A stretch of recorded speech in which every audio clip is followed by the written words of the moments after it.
வணக்கம் மக்களே, welcome to GB space. அவங்க ஜிபி பேசுறேன். இன்னைக்கு நம்ம மார்ஸை பத்தின ஒரு மிகப்பெரிய ரகசியத்தை வெளியிட்ட ஒரு ரோவரை பத்தி பார்க்க போறோம். வாங்க.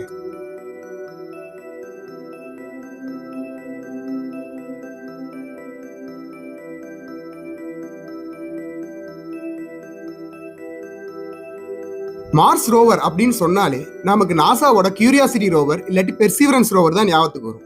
ஆனா சைனாவோட ஜுராங் ரோவரை பத்தி நீங்க யாராவது கேள்விப்பட்டிருக்கீங்களா? சைனாவோட ஃபர்ஸ்ட் மார்ஸ் மிஷன் பேரு தியான்வென்-1. சைனீஸ்ல தியான்வென்னா கொஸ்டின்ஸ் டு ஹெவன் அப்படின்னு அர்த்தம்.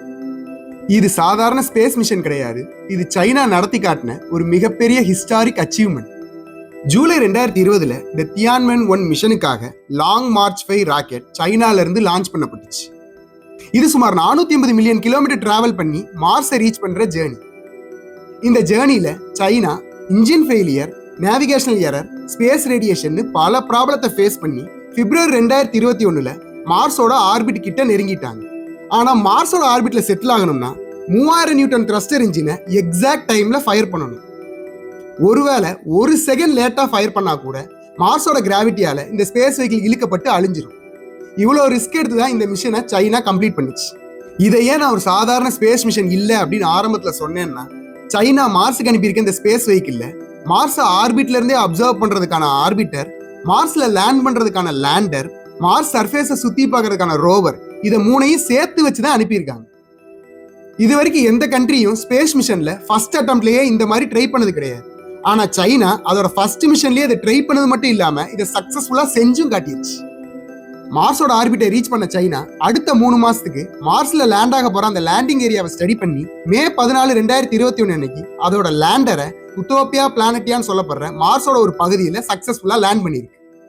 இந்த பகுதியில தான் வாட்டர் ஐஸ் அதிகமா இருக்க வாய்ப்பு இருக்குன்னு சைனா இந்த லேண்டிங் சைட்டை சூஸ் பண்ணிருக்கு.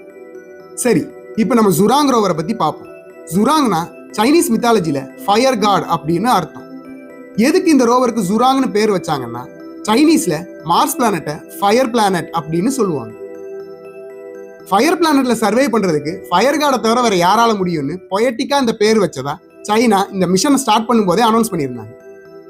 இந்த ஜுராங் ரோவர் மார்ஸை ரீச் பண்ணதுல இருந்தே மார்ஸோட சர்ஃபேஸ்ல இருக்க கல்லு மண்ணெல்லாம் என்ன கெமிக்கல் காம்போஷனால ஆயிருக்கு அப்படின்னு ரிசர்ச் பண்றது, மார்ஸோட சர்ஃபேஸ்ல தண்ணி இருக்கா இல்லையா அப்படின்றதுக்கான எவிடன்ஸை கலெக்ட் பண்றது, மார்ஸோட வெதர் எப்படி இருக்கு அப்படின்னு அனலைஸ் பண்றது, மார்ஸோட இன்டர்னல் ஸ்ட்ரக்சரை படிக்கிறது, இந்த மாதிரியான வேலைகள் தான் பார்த்துட்டு இருந்துச்சு.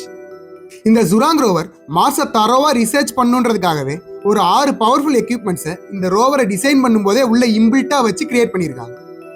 மார்ஸோட சர்ஃபேஸ்ல இருக்க சாயிலோட கெமிக்கல் காம்போஷனை கண்டுபிடிக்கிறதுக்கு ஸ்பெக்ட்ரோஸ்கோபி எக்யூப்மெண்ட்டும், மார்ஸோட அண்டர் கிரவுண்ட் சாயிலை ரிசர்ச் பண்றதுக்கு எக்ஸ்ரே ரேடாரும், மார்ஸை தரோவா அப்சர்வ் பண்றதுக்கு ஹை குவாலிட்டி கேமராவும், மார்ஸோட வெதரை அனலைஸ் பண்றதுக்கு வெதர் ஸ்டேஷனும், ஏன் மார்ஸ்ல அடிக்கிற காத்து சவுண்டை ரெக்கார்ட் பண்றதுக்கு கூட ஒரு எக்யூப்மெண்ட்டை வச்சு இந்த ஜுராங் ரோவரை டிசைன் பண்ணியிருக்காங்க. இந்த ஜுராங் ரோவர் மார்ஸ்ல எதை கண்டுபிடிச்சு ரொம்ப ஃபேமஸ் ஆச்சு அப்படின்றத பத்தி பார்ப்போம். இந்த ரோவர் மார்ஸோட அண்டர் கிரவுண்ட் சாயில அதோட எக்ஸ்ரே ரேடாரை வச்சு ஸ்கேன் பண்ணப்ப இந்த மார்ஸ் சர்ஃபேஸ் கீழே கடல் மண்ணு மாதிரி நிறைய மண் இருந்தது தெரிய வந்திருக்கு. இதோட கிடைச்ச இன்னும் சில எவிடன்சஸை வச்சு உத்தோப்பியா பிளானட்டியான்னு சொல்லப்படுற மார்ஸோட இந்த பகுதி பல ஆயிரம் வருஷத்துக்கு முன்னாடி கடலுக்கு அடியில இருந்திருக்கு அப்படின்றது தெரிய வந்திருக்கு. அதுக்கப்புறம் இந்த ஜுராங் ரோவர் மார்ஸோட சாயில் சாம்பிளை அதோட ஸ்பெக்ட்ரோஸ்கோபி எக்யூப்மெண்ட்டை வச்சு ரிசர்ச் பண்ணப்ப அதுல லிக்விட் வாட்டர் இருக்கிறதுக்கான ட்ரேசஸ் கண்டுபிடிக்கப்பட்டிருக்கு. இந்த எவிடன்சஸ்லாம் வச்சு பார்க்கும்போது பல ஆயிரம் வருஷத்துக்கு முன்னாடி மார்ஸ் பிளானட்டும் நம்ம பூமி மாதிரி ஒரு வாட்டர் பிளானட்டா தான் இருந்திருக்கு அப்படின்றது எவிடன்ஸோட கண்டுபிடிக்கப்பட்டிருக்கு. ஜுராங் ரோவர் மார்ஸ்ல 90 நாள் தான் வேலை செய்யற மாதிரி டிசைன் பண்ணப்பட்டிருந்துச்சு. ஆனா இது 358 நாள் வேலை பார்த்திருக்கு.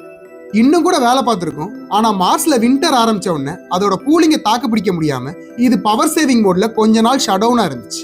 திருப்பி எந்திரிக்கலாம் நினைக்கும் போது அதோட சோலார் பேனல்ல ஃபுல்லா டஸ்ட் பில்ட் ஆகி அதால சோலார் எனர்ஜியை டோட்டலா அப்சர்வ் பண்ண முடியாம இப்ப பெர்மனண்டா சைலண்ட் ஆயிடுச்சு. இந்த ஜுராங் ரோவர் வேணா சைலண்ட் ஆயிருக்கலாம். ஆனா தியான்வென்-1 ஆர்பிட்டர் இன்னும் மார்ஸை ஆர்பிட் பண்ணி டேட்டா கலெக்ட் பண்ணிட்டு தான் இருக்கு.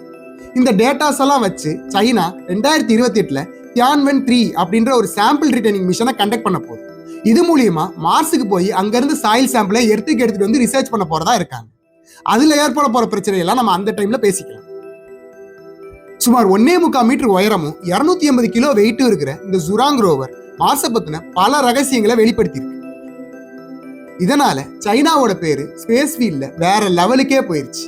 ஃபர்ஸ்ட் அட்டெம்ப்ட்ல என்ன செஞ்சிட முடியும் அப்படின்னு எல்லா கண்ட்ரியும் நினைச்சிட்டு இருக்கும் போதே சைனா இந்த சாதனையை செஞ்சு காட்டி. சைனாவோட இந்த ஜேர்னியை நம்ம எல்லாரும் ஒரு பெரிய இன்ஸ்பிரேஷனா எடுத்துக்கணும். சைனாவோட இந்த மார்ஸ் மிஷனை பத்தி நீங்க என்ன நினைக்கிறீங்க அப்படின்றத கமெண்ட்ல சொல்லுங்க. உங்களுக்கு இந்த வீடியோ பிடிச்சிருந்தா லைக் பண்ணுங்க, ஷேர் பண்ணுங்க. இதே மாதிரி ஸ்பேஸை பத்தின பல இன்ஃபர்மேஷன் நியூஸ் எல்லாம் உங்களுக்கு தெரிஞ்சுக்கணும்னு ஆர்வம் இருந்தா ஜிபி ஸ்பேஸ் சேனலை சப்ஸ்கிரைப் பண்ணி வைங்க. நான் உங்களை அடுத்த வீடியோல பாக்குறேன். Until then, stay curious. I am GP, signing out.